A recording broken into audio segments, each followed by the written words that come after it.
Alright y'all, sorry for taking so long to get this video to you, but I have seasonal depression.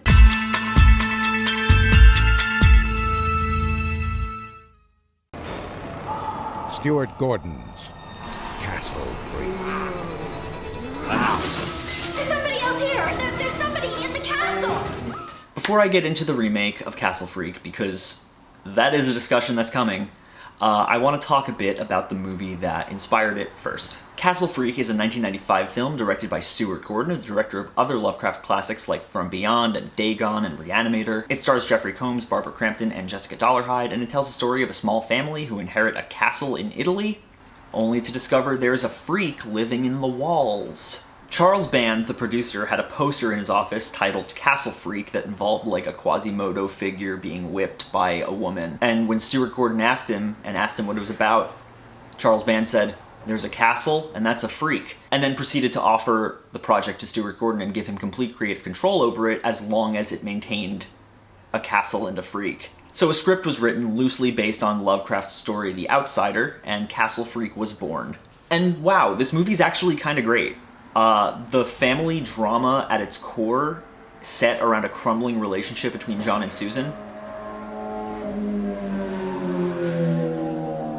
Fucking motorcycles. After John's drunk driving killed their youngest son and blinded their daughter, John's trying to fix things, but he's also kind of a dick who can't stop drinking and cheats on his wife with prostitutes who he finds in Italian bars. But it's clear that he does love his family, particularly his daughter Rebecca, played wonderfully by Jessica Dollarhide, but it's that complicated dramatic relationship at the core of the film that highlights the tragedy of it. You've got a man whose destructive behavior is harming the people around him that he loves, and he can't bring himself to stop, and he has to confront those metaphorical demons in order to save both himself and his family, while confronting a literal demon. The aptly named Castle Freak, whose real name is Giorgio, is as horrifying to look at as he is a truly tragic character. He's done entirely practically, and he's this disturbing wretch that's incapable of speaking past like grunts and shrieks, and he's particularly violent. But you start to realize, oh right, this is a creature, this is a person who was raised entirely in darkness, entirely on abuse, fed through a hatch in a door, never seeing light or people, only being exposed to his mother who would like whip him daily. And you just start to feel bad for him because he's basically a feral animal who just wants human connection but doesn't know how to do it because violence is all he's known. That's not to say that the tragedy of his character makes the violence any less impactful, because boy oh boy, this movie is gory. And the lo-fi, gritty, low-budget feel of the movie actually adds to the impact of that gore, making it feel a lot more raw and real. And the brutality of this movie is pretty fucked. You've got nipples being bitten off, you've got like sodomy by claw. It's just, it's a lot. It's crazy, and it's really good. I could have gone without the cat death, but I could go on about all the other reasons this movie works so well, from the super dramatic climax that cements it as a story about redemption and love, to the insane prog rock score that fit perfectly with Italy's setting, because all Italian horror movies had prog rock. But rather than going into all that detail, I'm just gonna say that Castle Freak is solid and recommend that you all check it out on Shudder. I would actually recommend that you watch the Joe Bob version if you want, you know, a cool interview with Barbara Crampton and a whole bunch of really fun facts from the mouth of the man himself. The remake, on the other hand,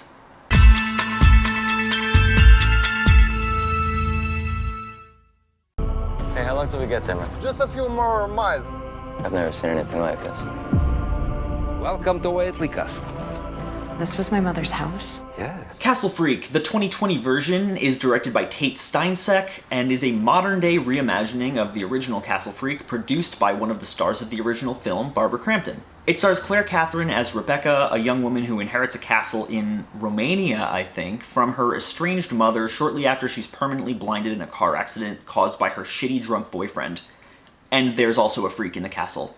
I had high hopes for this one. Barbara Crampton was attached to it and was really hyping it up, and it seemed like a really big passion project for her. One of the big talking points of this movie was that it was going to be introducing the Lovecraft mythos to this story and introducing an expanded Lovecraft universe to this movie. That got me hyped, because I love me some great old ones. And like, yeah, it certainly delivers on more Lovecraft, but it's kind of like a monkey's paw situation where I was like, earlier this year, I was like, man, I hope we get more Lovecraft this year, and it's like, your wish is granted, but it's Castle Freak. This movie isn't abysmal, for the record. It's shot in an actual castle, which is cool.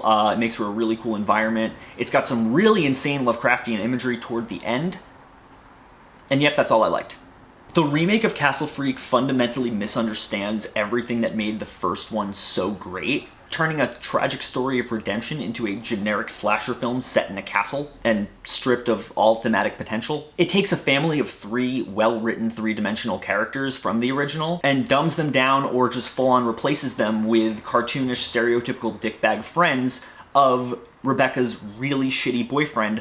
I can't stress enough, he is a piece of shit. I'll get more into that in a second. None of these people have any characterization, and their dialogue is so cringy and alien that you swear they've never talked to a person before. The biggest offender with this is a character who is only referred to by his friends as Professor. That's just his name. And yeah, this dude's performance is embarrassing. Like, he feels like he should be in porn. And it's not to say that any of the other acting is much better than that, because there's a lot of porn-level acting in this movie, but it's kind of a wonder that anyone was able to get through a scene with him without just breaking. Now, John, who in this movie is not, you know, a faulty but still loving father, but is instead just Rebecca's boyfriend in this version, is an absolute piece of shit.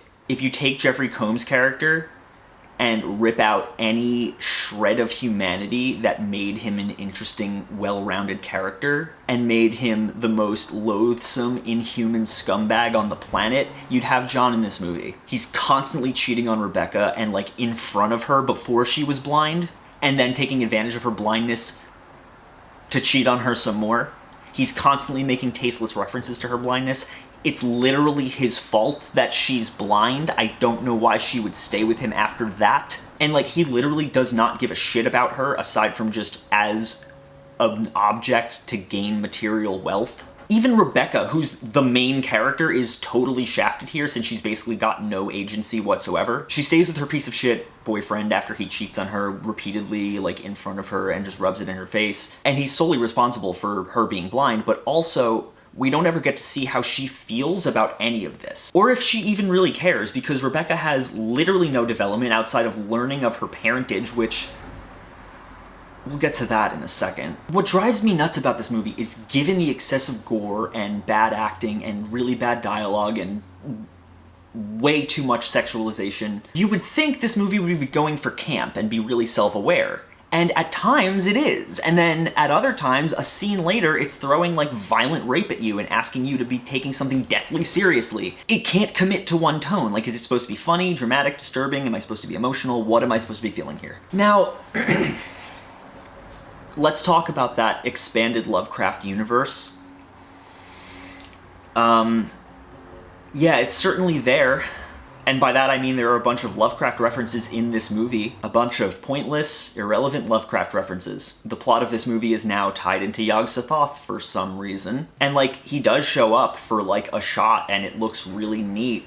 But like, it begs the question, why? Why is Rebecca a Waitley in this version of the story? Why are there random Cthulhu statues just around the castle? What does Cthulhu have to do with this at all? I mean, I guess it's just, like, for people who like to do that DiCaprio meme when they watch a movie. There are entire sequences where Professor just awkwardly stammers through expository dialogue about the Necronomicon and the Great Old Ones. This is a Necronomicon. And they're literally just here for the sake of initiating the uninitiated with Lovecraft. There's monstrous creatures who once ruled over the earth. And it's super uncomfortable not only when it's like, yeah, I know all this already, but also when it's being read aloud by, like, the worst actor in the movie. There's a prophecy that the old ones will return to this world. There's a bunch of other shit I could say about this movie, from the fact that it actually looks cheaper than the original, even though I'm pretty sure it had a much higher budget, or that it dumbs down a really cool redemption story into a cheap, generic slasher flick. But, that being said, there is so much insane shit in this movie,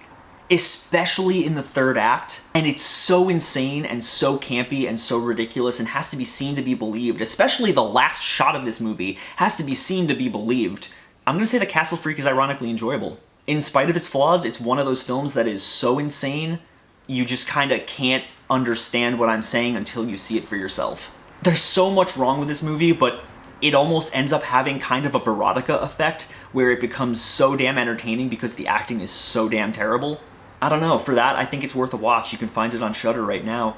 As always, guys, thank you so much for watching. If you like this channel and you want to see more, click down there, like, comment, subscribe. There's a Patreon link down in the description if you want to be like any of these cool people right here. You can get in our movie nights. We just had our first one a couple days ago when we watched The Beach House. You can get access to movie nights through my Discord tier, which is my $5 patron tier, or you can get access to anything else, including gifts sent right to your door by me. If any of that interests you, please consider donating. I would really appreciate it. Even $1 would help, but even if you don't, thank you so much for watching anyway. I will see you all very soon.